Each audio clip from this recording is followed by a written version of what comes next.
चला तर मैत्रिणींनो, आज अगदी सोप्या पद्धतीने बनवूया साबुदाणा बटाटा चकली. आजपर्यंत इतकी सोपी पद्धत तुम्ही कधी बघितली नसेल. चला तर आपण बनवूया साबुदाणा बटाटा चकली.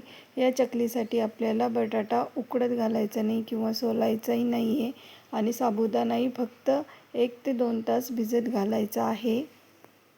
या पद्धतीने बनवलेल्या साबुदाणा बटाटा चकल्या अगदी खुसखुशीत आणि बघा किती फुलत आहे. शिवाय कोणालाही खाता येईल, अगदी सॉफ्ट बनतात. आजपर्यंत एवढ्या सोप्या पद्धतीने साबुदाणा बटाटा चकली कधी बनवली नसेल, नक्की करून बघा. त्यासाठी मी इथे 1 किलो बटाटा सोलून घेतला. सोलून घेतलेल्या बटाट्याला स्वच्छ धुवून तुरटी फिरवलेल्या आणि थोडं मीठ घातलेल्या पाण्यामध्ये ठेवले, म्हणजे बटाटे काळे पडणार नाही. त्यानंतर बटाटे अशा पद्धतीने कट करून घ्या. या बटाट्यात पुन्हा एकदा मी तुरटी फिरवून घेतली व एका बाजूला पाणी गरम करण्यासाठी ठेवले.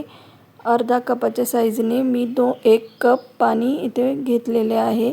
त्यानंतर त्यामध्ये 1 चमचा मिरची पावडर व 1 चमचा मीठ घातले आहे. तुमच्या आवडीप्रमाणे मिरची आणि मीठ कमी जास्त करू शकता. त्यानंतर आपण कापलेले बटाटे मिक्सरमध्ये वाटून अशा पद्धतीने त्या पाण्यामध्ये गाळून घेतले.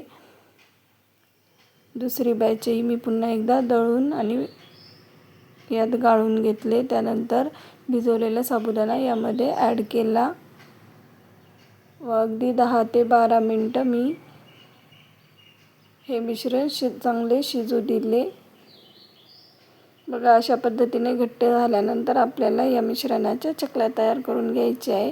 अगदी सॉफ्ट शिजलेलं असल्यामुळे आपल्याला चकली करण्यासाठी जोर पडत नाही. अगदी सोप्या पद्धतीने झटपट चकल्या तयार होतात आणि फुलतातही खूप.